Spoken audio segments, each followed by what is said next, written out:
இந்த வீடியோவில் நம்ம எதை பற்றி பார்க்க போகிறோன்னா, மகளிர் உரிமை தொகை திட்டம் குறித்து மிகவும் முக்கியமான தகவல் ஒன்று வெளியாகியுள்ளது.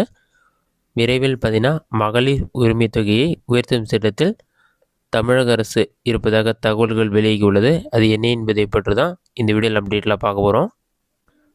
ஏற்கனவே புதிதாக விண்ணப்பித்தவர்களுக்கு 3 மாதத்தில் உரிமை தொகை வழங்கப்படும் என்று தமிழ்நாடு சட்டசபையில் துணை முதல்வர் உதயநிதி ஸ்டாலின் அறிவிப்பு வெளியிட்டுள்ளார்.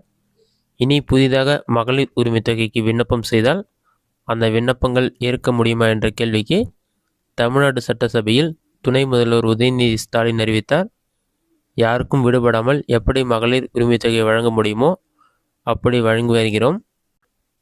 எவ்வளவு பேருக்கு கூடுதலாக வழங்க முடியுமோ விதிகளுக்கு உட்பட்டு அவர்களுக்கு உரிமை தொகை வழங்க நடவடிக்கை எடுத்து வருகிறோம். கலைஞர் மகளிர் உரிமை திட்டத்தில் புதிதாக விண்ணப்பித்துள்ள தகுதியான அனைவருக்கும் 3 மாதத்தில் 1000 உரிமை தொகை வழங்கப்படும் என்று சட்டசபையில் துணை முதல்வர் உதயநிதி ஸ்டாலின் விளக்கமளித்துள்ளார். மகளிர் உரிமை தொகை திட்டத்தில் தமிழ்நாட்டில் வழங்கப்படும் தொகை அடுத்த வருடம் பட்ஜெட்டில் உயர்த்தப்படலாம் என்று தகவல்கள் வருகின்றன. டெல்லியில் மகளிர் உரிமை தொகை 2500 ரூபாய் வரை வழங்கப்பட வாய்ப்புள்ளது. காங்கிரஸ், ஆம் ஆத்மி, பாஜக ஆகியவை இத்தொடர்பாக வாக்குறுதி அளித்துள்ள நிலையில்தான் தமிழ்நாட்டில் இதே தொகை உயர்த்தப்படலாம் என்று தகவல் வருகிறது. மகளிர் உரிமை தொகை திட்டம் கர்நாடகா, மகாராஷ்டிரா போன்ற மாநிலங்களில் செயல்படுத்தப்பட்டு வருகிறது. அந்த மாநிலங்களில் எல்லாம் 1500 ரூபாய் பெண்களுக்கு வழங்கப்படுகிறது. இந்த திட்டத்திற்கு முன்னோடி தமிழக அரசு தான். ஆனால் தமிழ்நாட்டில் ரூபாய் 1000 தான் வழங்கப்படுகிறது. இப்படிப்பட்ட நிலையில்தான் தமிழ்நாட்டில் மகளிர் உரிமை தொகை திட்டத்தில் வழங்கப்படும் தொகை அடுத்த வருடம் பட்ஜெட்டில் உயர்த்தப்படலாம் என்று தகவல்கள் வெளியாகியுள்ளது.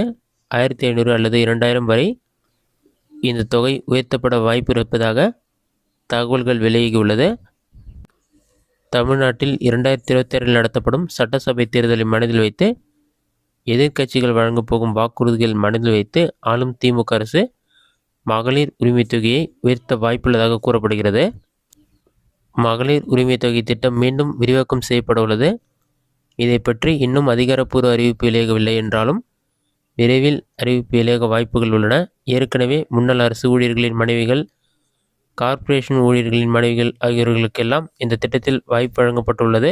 ஆனால் ஏற்கனவே பென்ஷன் பெறக்கூடிய பெண்கள், அரசின் வேறு நிதிகளை வங்கியில் பெறக்கூடிய பெண்களுக்கு பணம் வழங்கப்படவில்லை. இவர்களுக்கும் இந்த திட்டம் விரிவாக்கம் செய்யப்படும் போது அதற்கான அறிவிப்புகள் வெளியாகலாம் என்று கூறப்படுகிறது.